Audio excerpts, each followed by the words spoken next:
causes of some of the situations that our children end up in that enables criminality to be one of the consequences of that child's upbringing. And I often believe that criminality is another outcome or consequence of trauma.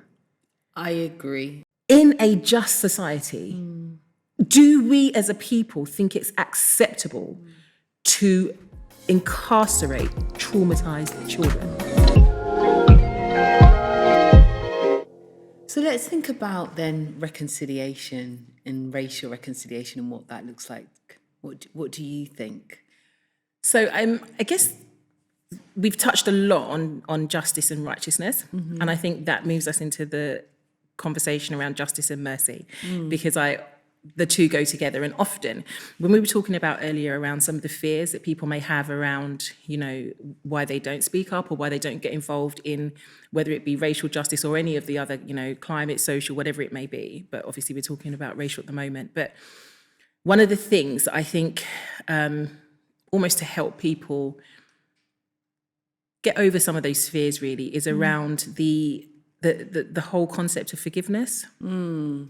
And understanding that as children of God and as followers of, it is equally, as much as it's our duty to do just and to be just, that includes also almost the other side, the oppressed, having a duty to forgive if forgiveness is asked. I think sometimes, we think of forgiveness as saying that a wrong wasn't, we're not saying that the wrong didn't happen or that the wrong was okay. No.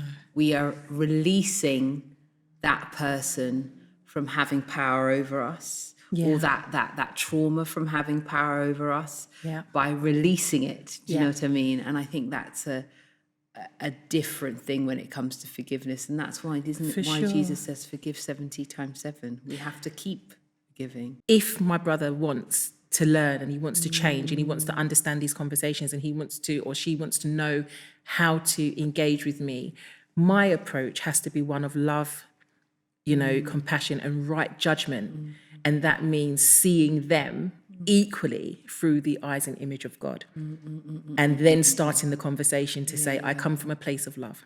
Yeah. I come from a place of peace. I come from a place of open, welcoming and forgiveness. And let's dialogue. And I think that leads me to one of the things around reconciliation in that we're new creations. And if we're new creations in God and we have a new start, that goes for everything really. We can draw a line. We can, come together and believing that, okay, you've asked forgiveness, I've forgiven, we've all asked for forgiveness under Jesus. So now we can start anew together and build a new society in the image of God that gives us both freedom from the hells of our past. I love that. And I think also, when I think about the love of God, it far surpasses what we consider love to look like. Jesus didn't hold us to account for all our wrongdoing. He actually chose to bear it in our wrongdoing in his body. What it gives way to is a love that's so superior that actually people are like, oh, this is what God is like. Because that's, again, it's always back to that place. The love of God is so superior. It's not, that's why Jesus said, don't love like the heathens love. That's why he says love your enemies, because there's such a superior love there. And I mean, I've heard stories of people who've forgiven terrorist attackers that have blown up a building, and they've ministered to the person so much that person ended up giving their life to Jesus because the love was so radical. Yeah. They were like, this must be God. Yeah. And so we have an opportunity to show forgiveness and mercy and love and all of those things in such a way that is so radical. Because our role as preachers of the gospel is to show people what God is like. And so it requires us to do these radical acts of love that are impossible except for God. Yeah.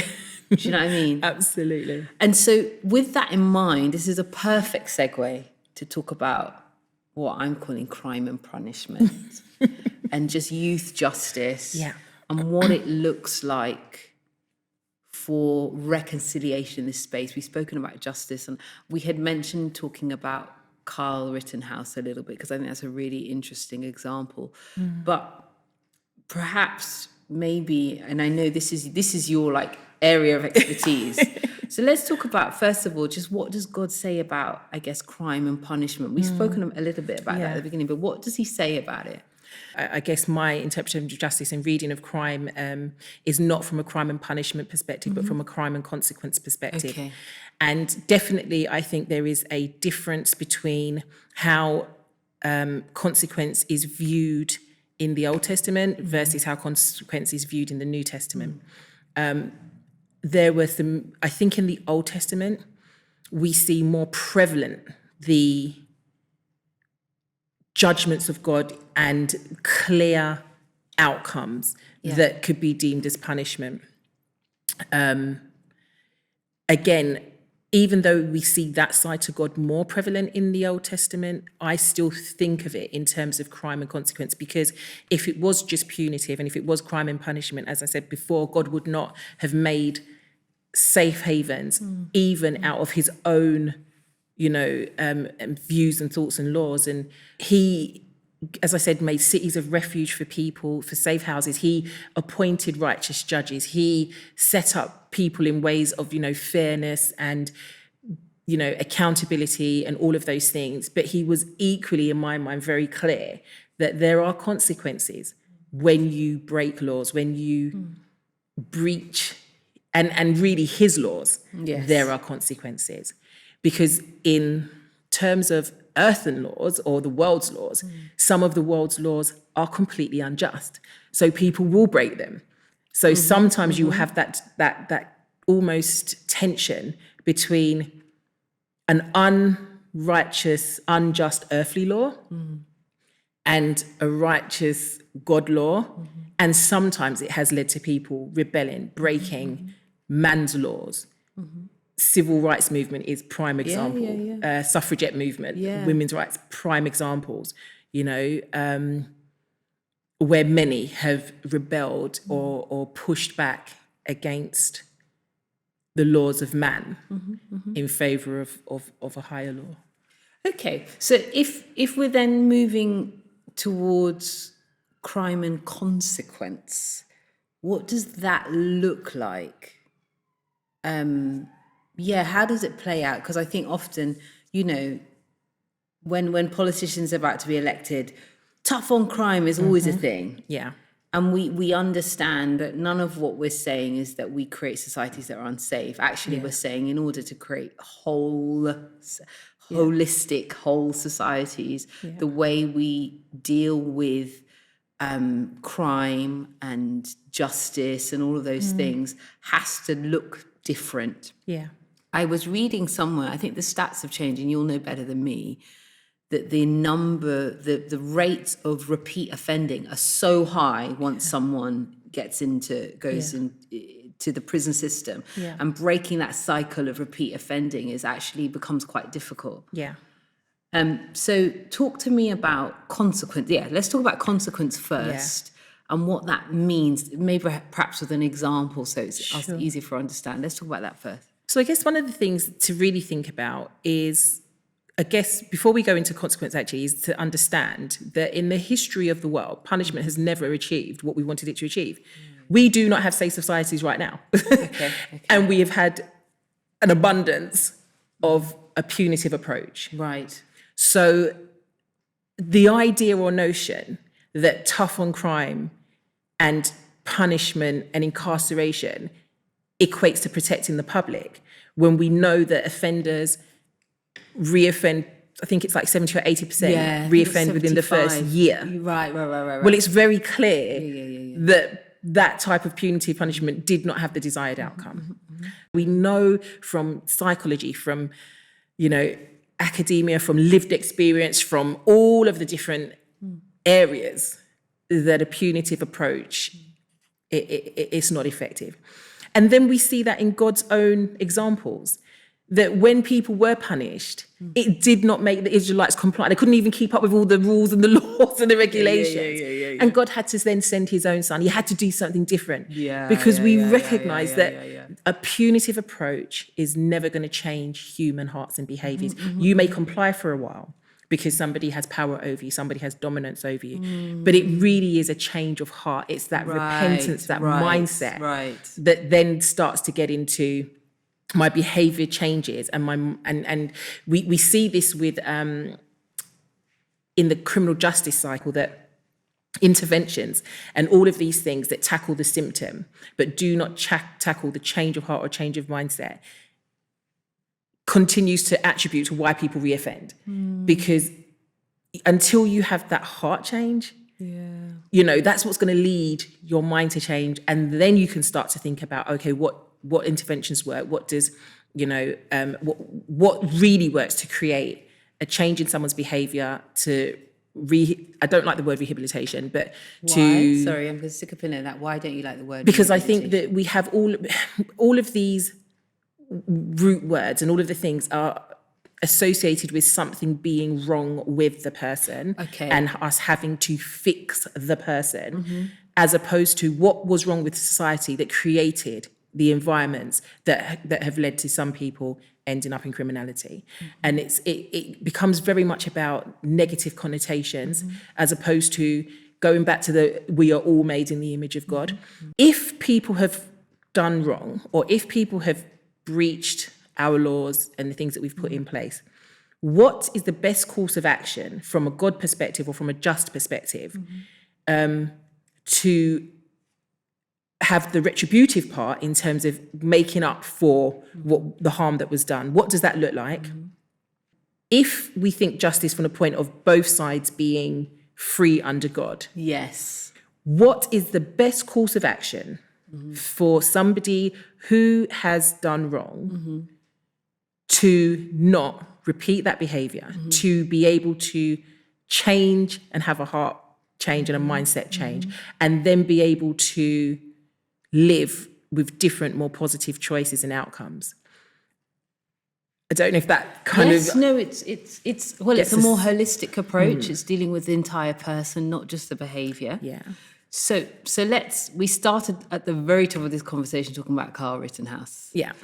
Let's, for argument's sake, say he's 15 years old, because we're talking about, I want to talk about youth justice. You're taking these two examples of, you know, making sure that the victims or the victims' families feel like this sense of rightness. You know, when we talk about justice, some right is being done, and that we're dealing with this young man who's done something terrible.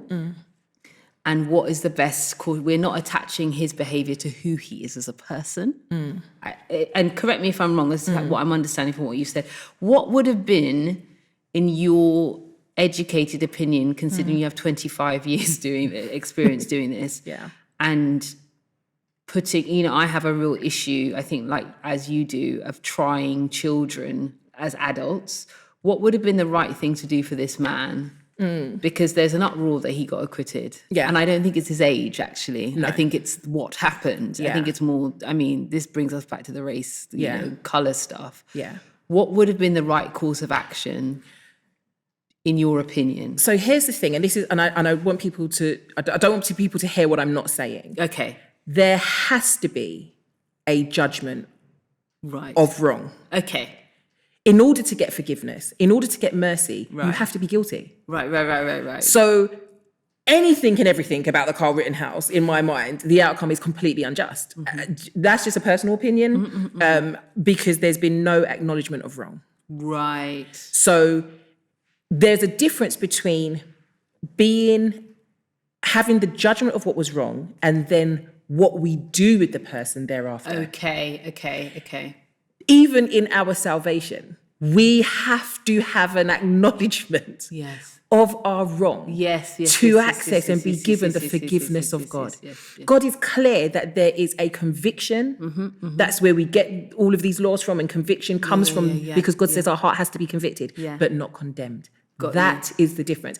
Jesus and his entering and his dying on the cross freed us from condemnation. Got you. But the heart has to be convicted. For clemency, you have to have been guilty. For mercy, you had to have been guilty. Yeah. For forgiveness, you had to have been guilty. Right. So that's so the very premise for me is the acknowledgement that a wrong was done.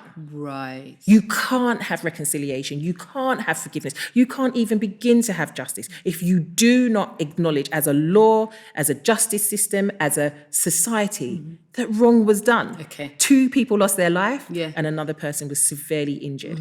And there's been no acknowledgement of wrong. Okay. And that's a really good place to start.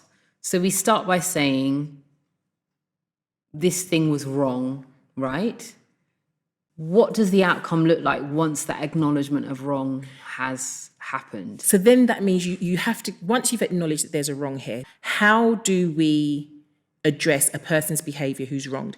And it is very, very, very subjective. It's case by case. That's the righteousness of God. You cannot mandate and say, anybody who's done this thing will automatically end in this situation. And I'll give you some examples. There are some mandatory sentences, sometimes for murder, for carrying a weapon, all different types of things. There are some mandatory sentences. However, the spectrum of how somebody has ended up in murder, even if we think about Cold Rittenhouse and people that are putting up a self-defense, there are so many different spectrums of how a murder happened. One of my young people that I've worked with, and he gives me permission to tell his story. He ended up with a 12-month DTO, which is a detention training order, 16 years of age, and he got manslaughter having killed someone. And people were outraged. It was all over the newspapers. It was all kinds of things. What were they outraged about? At the fact that he only got 12 months. Oh, okay. Which basically, in effect, meant that he would do 6 months in the Young Offenders Institute and he'd be out within 6 months. Right. And for the killing of another young person, right? And so people were outraged and it was a lot of things and a lot of stress and a lot of hassle and just horrific things happened to the families and everything else of those involved. On the surface, people will be like, absolutely, that is outrageous. Another young person who kills someone, 27 years. Another young person killed someone, 18 years. Is this manslaughter we're saying? Still so manslaughter or murder, right?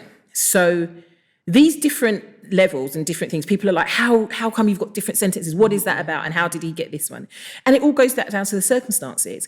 In one case, somebody intentionally sought somebody, carried a weapon, deliberately went to do what they needed to do, and murdered somebody. Yeah. In another situation, an individual was, and as in the case with this particular young person, him and his brother were raised in a two-parent family up until a certain point, ended up in care system, lots of different things, drugs and different things was involved in the family, in the parents and different things like that. And so when the 2 younger brothers were taken, these 2 were that's all they had, if that makes sense. The younger brother was being bullied at school, all documented. The father, the older brother, they'd gone up to school, they'd followed all the right channels. No action taken. The child was continuously bullied. So in the end, the older brother was then told, the person that's bullying your little brother, and it's happening right now, basically he's here. So he went down to the school. And he was 16, the other boy was 16, his little brother was about, I think, 12 or 13 at the time. And or even younger, I think. And then, so basically they ended up having a fight. He punched him and basically knocked him out to the floor. Both got up and both went their separate ways. The next morning, police are at his door, or 2 days later, police are at his door saying, we're arresting you for murder. Because unfortunately, and totally sad and tragic, by the child that had went home, ended up taking a nap, went to sleep on his couch. Wake up. And didn't wake up. Oof. Completely different circumstances. Yes. And so I give those 2 examples to say, both resulted in the death of somebody, death of a young person, both tragic, both horrific. And even in the ones that got 30 years and things like that, there are always stories, there are always contexts. Yes. And I think this is where God's justice comes into play and when he asks us about righteous judgment. What are the circumstances in each case by case? And don't just mandate one over here, this, and use unrighteous, oppressions, racism, and all of these things, to play a part in how you judge. Take it merit by merit, case by case. What are the circumstances? So that's the first thing in terms of, in my mind, then determining the right path and the right outcome for any individual person that comes before the law. So then we have the more fundamental system part that says, what systems were in place that enabled this to happen? What are the root causes of some of the situations that our children end up in that enables criminality to be one of the consequences of that child's upbringing? And I often believe that criminality is another outcome or consequence of trauma. I agree. Particularly with children. I then say, so if on the premise that criminality would be another, just as there would be, we see mental health issues, we see poor education, we see children rebelling and all different antisocial behaviours and all of these kinds of things. Criminality to me is just another one of those things that it's a consequence for some children who've experienced extreme trauma. And so therefore, my question is, in a just society, do we as a people think it's acceptable to incarcerate traumatized children? And that's a shift. It changes the dynamic. And you start to think, hold on, what is the right course of action for traumatized children? When we have children who are the victims of, domestic violence and abuses and all of these things, we don't think to incarcerate them. So if one of the symptoms of their acting out and behavior has been to commit a crime, and it may be horrendous crimes, we don't run to incarceration. We say, okay, if you need to be separated for a period of time in order to heal, even as Christians, we've been there. How many of us have to separate, get therapy, get healing, whatever we want to, call it? There is a process and there is a way that's going to heal that person. The current prison system is never, ever going to be an environment, where anybody can heal. And I mean, to legitimately heal. I've heard some people that definitely have benefited from being in prison for lots of different reasons. However, the system isn't set up for your healing. The systems aren't, the people that you're incarcerated with, the way that we do the system is not set up. So I'm not saying that there's not a time and a place where some children may need to be separated and people from society. But it's in that separation. If I'm dealing with traumatized children, they get the best of everything. They get the best of care. People have a heart and a natural sympathy for children who've been through hell. So we think, wrap your arms around them, love them, care for them. How do we support them? So in getting the best of everything and in that isolation, then you start to think about what then does your prison system look like? What should it look like? If your idea is to give... So I talk about it in terms of a kind of paradigm shift or a mindset shift that says we have a philosophy in our criminal justice system that talks about crime and punishment and protecting the public from harm. And I often say, number one, anybody who's been incarcerated was in public, is part of the public. That's the first thing. But secondly, 80% of people who are incarcerated have had so many multiple levels of trauma, failings, and all sorts of things. So if 80% of those people started from having this childhood trauma, then the incarceration has to look different. You see what I mean? It's got to shift. And we've then got to start thinking about, well, if they were members of public who've been traumatized and failed by multiple levels and systems and structures, do we need to be protected from them? Or do they need to be protected from the harm society did to them? The rich mindset says, what's mine is mine, and I will take as much off of you to make sure that I'm stored up. And to, we saw that with the COVID playing out with people not thinking about group, not thinking about neighbour, very much like, I need to make sure me and mine are good. The wealth mindset is completely different. The wealth mindset is, the more I gather, the more I give. That's so good.